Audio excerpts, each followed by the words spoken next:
They thought they could break you, silence you, and bury your light. But what they didn't know was that every wound they gave you became the spark of your awakening. Woman, they didn't just hurt you. They angered God. And the fire they lit in your pain has become the flame of your power, a fire they can no longer control. Woman, you were not created as a secondary thought. You were created as the finishing touch of divine design, the expression of God's compassion, wisdom, and creativity. You are not weak. You are woven with power, purpose, and sensitivity that mirrors the heart of God Himself. The woman was not created as an afterthought, nor as a secondary idea in the mind of God. She was formed with intentionality, design, and purpose that completes creation itself. When God made man, He saw that everything was good, yet something was missing. The man was functional, but not fulfilled, productive, but not complete. The absence of the woman left a divine gap in creation. She was never an accessory to the man, but the completion of God's creative expression. Her arrival was not an addition, it was a revelation. The unveiling of God's nurturing and sustaining nature in human form. The woman carries within her the ability to conceive, nurture, and bring forth life, both physically and spiritually. She is the visible image of God's invisible compassion. She was designed to carry the future within her, to birth nations, ideas, and generations. Her emotional depth is not a weakness, but a reflection of divine sensitivity, a gift that allows her to discern, to heal, to comfort, and to see what logic alone cannot perceive. Where man brings structure, she brings spirit. Where he plants, she nurtures. Where he builds, she beautifies. Together they reflect the full image of God. The tragedy, however, is that many societies, traditions, and systems have misinterpreted this design. Instead of honoring the woman as a divine vessel of wisdom and creation, they have reduced her to roles and labels that suppress her divine identity. They have mistaken gentleness for weakness, compassion for dependency, and beauty for fragility. But in truth, she was built to withstand what man cannot. Her endurance is unmatched, her resilience astonishing, and her heart, though wounded many times, has the power to forgive, to rebuild, and to restore what has been broken. When a woman understands her divine origin, her posture changes. She no longer seeks validation from the voices that once silenced her, because she knows she was never designed to be beneath but beside. The word helper, used to describe her in creation, does not mean servant or subordinate. It comes from the Hebrew word ezer, the same word used to describe God as the helper of humanity. This means the woman was created with divine strength, the kind that complements rather than competes. She was designed to complete creation, not to compete within it. Every woman carries within a divine assignment. Some express it through motherhood, others through leadership, creativity, or service. But in every form, she is operating in her divine function, to nurture what God gives life to. Her presence brings balance. Without her, the world becomes mechanical, functional but not fruitful, existing but not alive. That's why the enemy attacks women so fiercely, because within every woman lies the ability to birth what he cannot destroy. She brings forth not only life but legacy. The divine design of womanhood is also a mirror of God's own nature. God nurtures, comforts, and protects, so does the woman. God creates and sustains, so does the woman. God multiplies what is small into abundance, so does the woman. Her capacity to turn pain into purpose, emptiness into productivity, and chaos into calm is evidence of the Creator's fingerprint on her being. She was designed to be both soft and strong, tender yet unshakable, emotional yet deeply spiritual. Her dual nature is her power. She can cry and conquer at the same time. When she is honored, families thrive. When she is empowered, nations rise. When she is silenced, destinies suffer.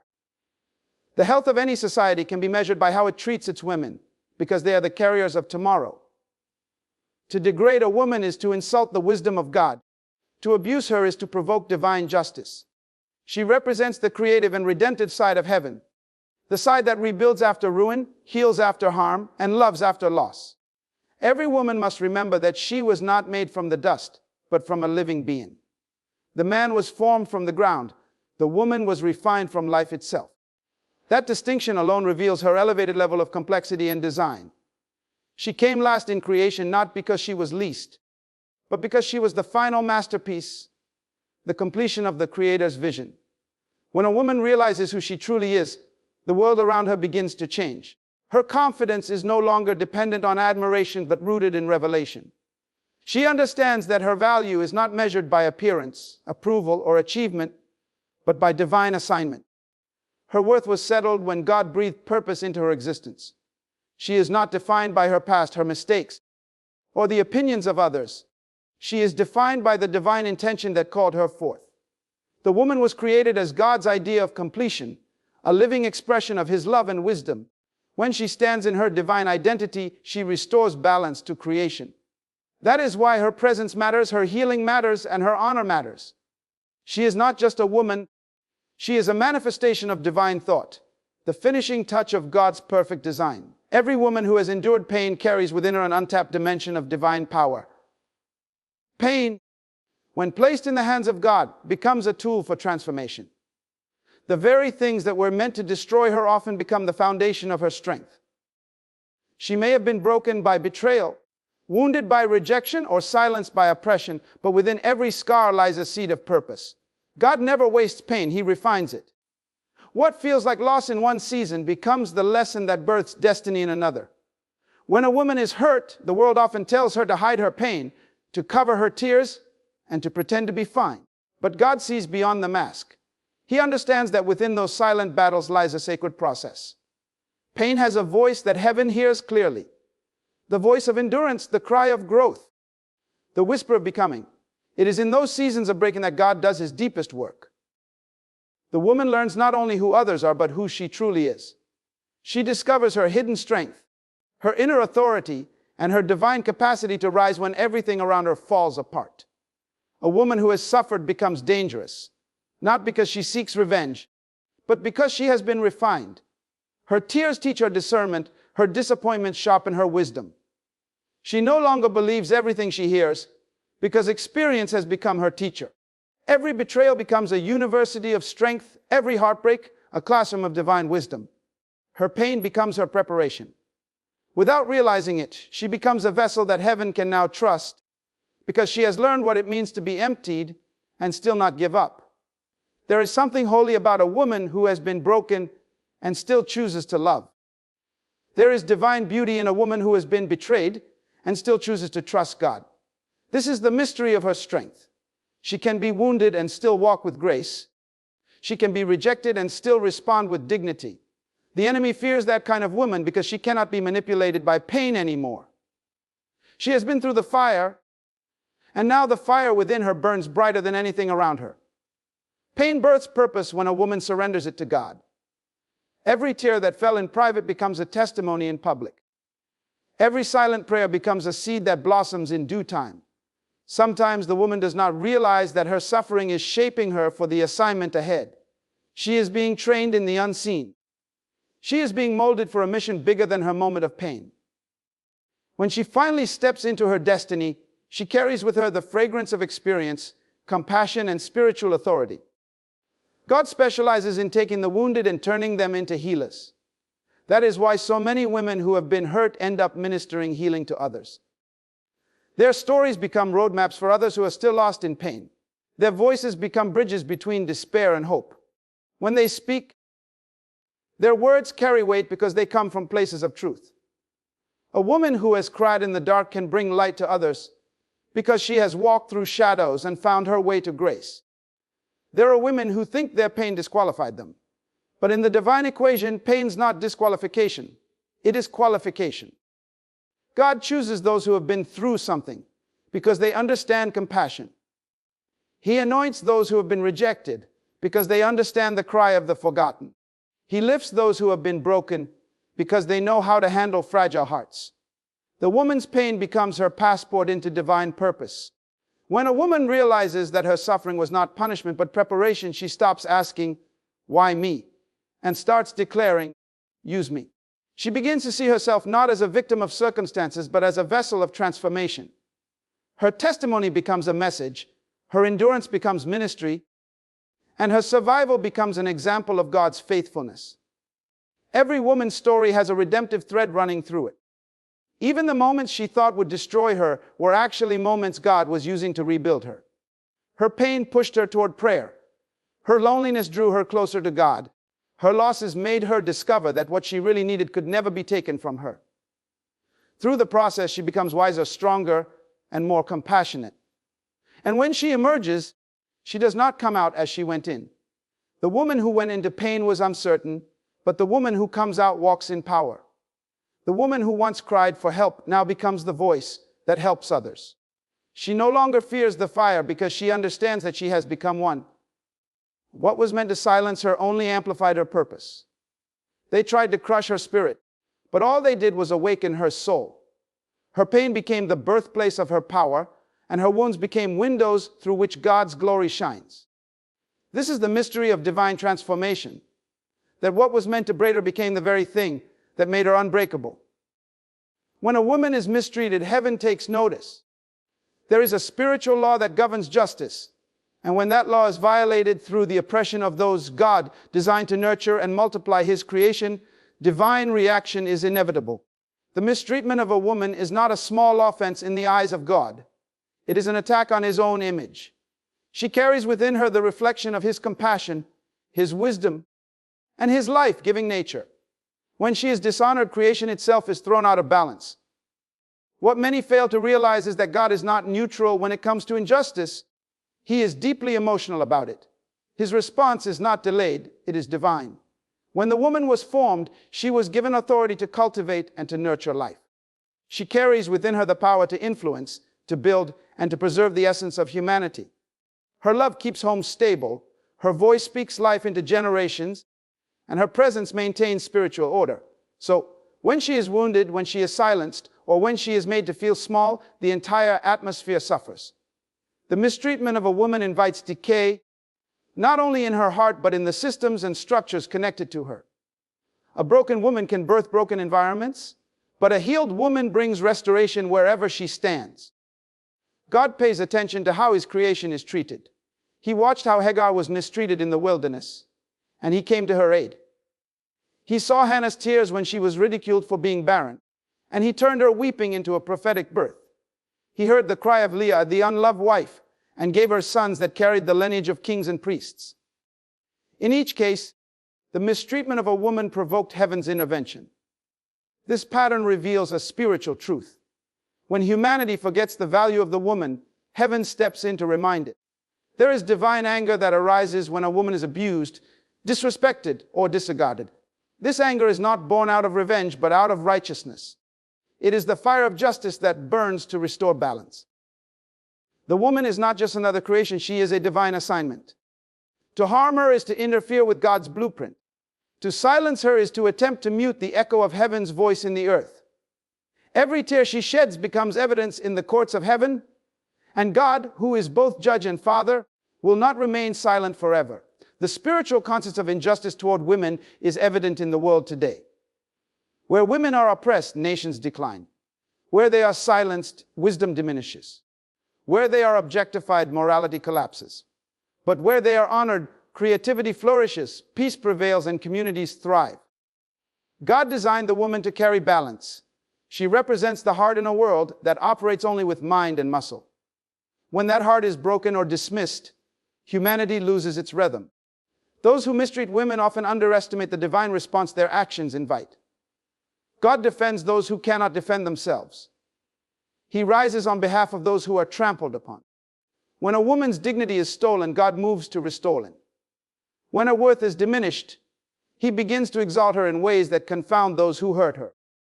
That is why history repeatedly shows that women who were oppressed by systems later become symbols of freedom and revival. God turns their pain into platforms, their humiliation into honor, and their suffering into songs of deliverance. It is a spiritual principle. You cannot break what God has blessed and expect peace to remain. When men, cultures, or institutions attempt to crush the woman, they invite disorder into their own structure.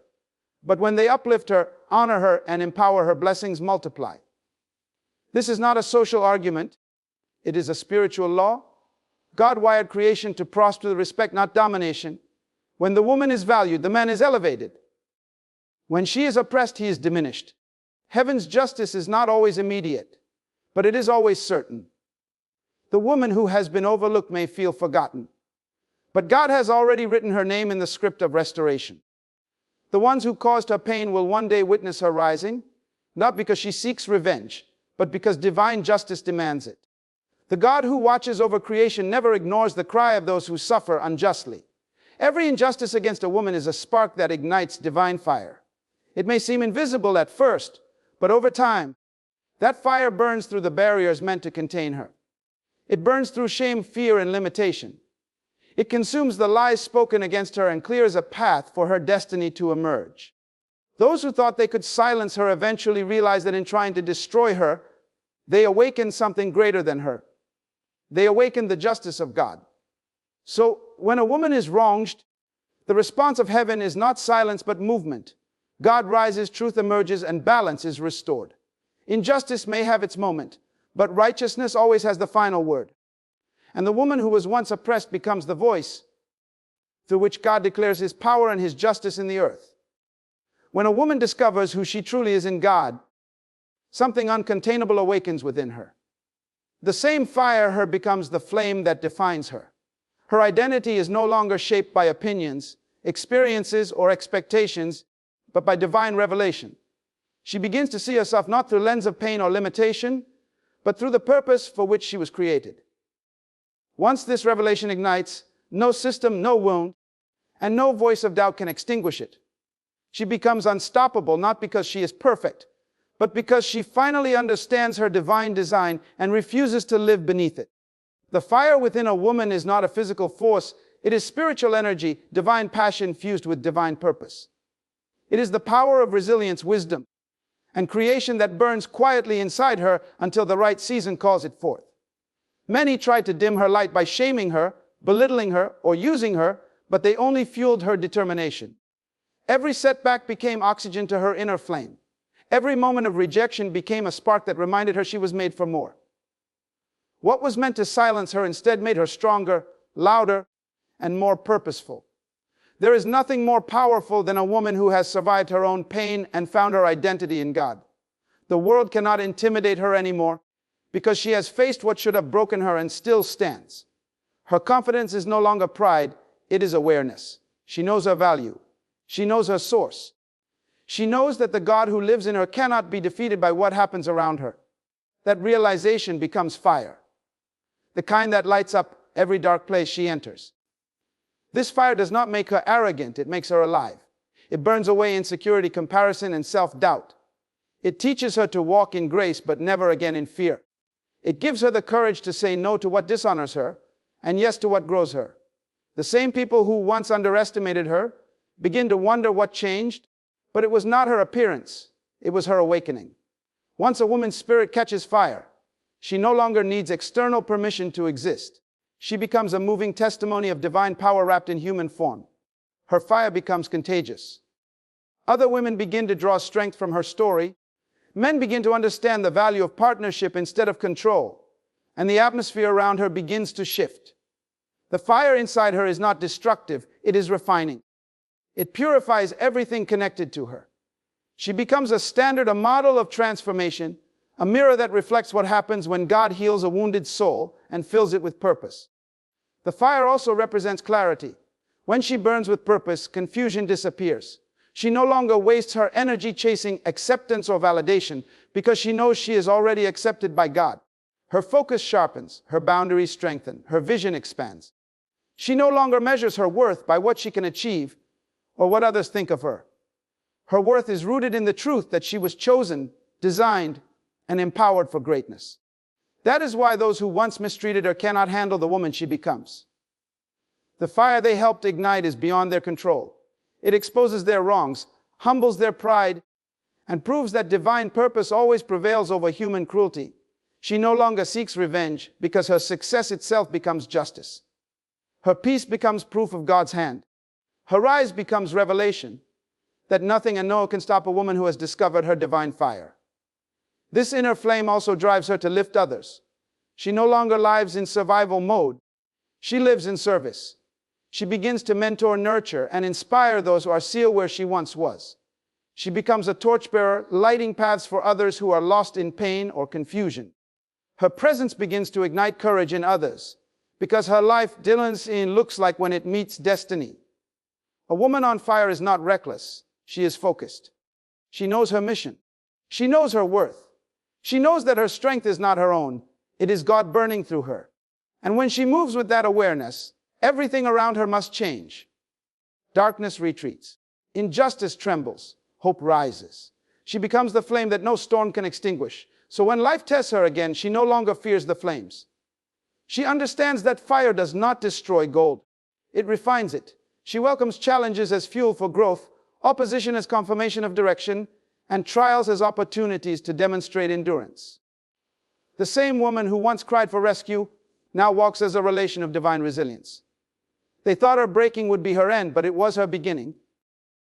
They lit a fire to harm her, but God turned it into the very force that would illuminate her destiny. The fire within her cannot be controlled because it is not man-made. It is heaven-born. And when heaven sets a woman on fire with purpose, the world will feel her warmth, witness her power, and never forget her name. Woman, your story is not one of defeat, but of divine transformation. You were not created to be silenced, diminished, or forgotten. You were designed as God's reflection, the living embodiment of His compassion, creativity, and strength. Every tear you've cried, every betrayal you've endured, every wound you've carried was not wasted. It was preparation. Heaven watched as you walked through pain and turned it into purpose, as you faced rejection and turned it into revelation. You have become the evidence that nothing can destroy what God Himself has ordained. They thought they could control your fire, but they did not know that it was divine. The suffering they caused only awakened the warrior within you. They broke your heart, but God used that breaking to enlarge your spirit. They tried to bury you, but God was planting you. Now you are rising not with brilliance, not in vengeance, but in victory. The same hands that tried to silence you will one day witness your song of triumph. You carry in you a sacred fire that cannot be extinguished. It is the flame of purpose, the light of healing, and the warmth of divine strength. That fire is not meant to burn off them, not to destroy, but to purify, not to boast, but to bless. You are the living proof that God's justice is real, that His mercy restores, and that His power transforms ashes into beauty. So walk boldly, speak with conviction, love deeply, forgive freely, and rise daily with the assurance that the one who created you still fights for you. You are not forgotten, not forsaken, not fragile. You are favored. You are the divine answer to what this broken world has been waiting for. Woman, you are the fire they cannot control, because you are the flame God Himself lit.